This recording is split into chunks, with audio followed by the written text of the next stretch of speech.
Hi guys, welcome back to my YouTube channel. আজ আমি রয়েছি ময়না নতুন পুকুর চণ্ডী মাতার মন্দির। আজ আমি তোমাদেরকে দেখাবো এখানে মায়ের মন্দিরটা কেমন এবং পার্ক, এবং এখানে মৎস্য শিকার করা হয় টিকিটের মাধ্যমে, এবং সেই টিকিটের ভ্যালু কত বা কীভাবে কালেক্ট করবে সেটাও আমি তোমাদেরকে জানাবো এই ভিডিওতে।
অ্যাকচুয়ালি এখন আমরা রয়েছি ময়না চণ্ডী মাতার মন্দির। এখানে মৎস্য শিকারের একটা প্রসেস রয়েছে। অ্যাকচুয়ালি প্রসেসটা কি, এখানে একটা দাদাকে আমি জিজ্ঞাসা করছি এবং উনি প্রসেসটা পুরোটাই বলবে, আপনারা শুনুন। বলুন প্রসেস কি আছে। প্রসেসটা হচ্ছে এখানে প্রতি বছর টিকিট হয় মৎস্য শিকারের। আমরা প্রতি বছরই আসি, মাছও পাই, বড় বড় মাছ আছে। টিকিটের একজন দাদা আছে, পূজা কমিটির সেক্রেটারি, ওনাকে দেওয়া হয় পুকুরটা। উনি পুকুরটা পরিচালনা করেন। এবারে যে যার টিকিট নিজেরা বুকিং করতে হয় আমাদেরকে। ওনার সঙ্গে ফোনে যোগাযোগ হয়, আমাদের যোগাযোগ করে টিকিট বুকিং করে এবার যে যার সিটে ডেট বলে দেওয়া হয় যে এই ডেটে আসুন, মাছ ধরা হবে। টিকিট কত করে নেয়? 16,500।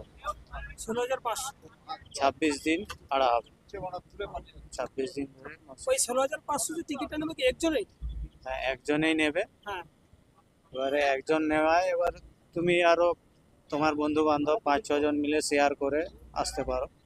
আচ্ছা আচ্ছা, 16,500 500 জন মিলে একসাথে বুঝতে পারি। 16,000 করে আরো 500 জন নিতে পারে না? একজনই 16,500 কি পাবে? একজনই পাবে 16,500। সে আরো 500 জনকে নিয়ে এখানে বসে আছে। আজকে কটা মাছ পেল? আজকে আমাদের হয়নি ভালো, কালকে হয়েছিল। আজকে আমাদের ওই 4-5টা হয়েছে। এখনো টাইম আছে ধরা। হ্যাঁ, এখনো টাইম আছে। ঠিক আছে।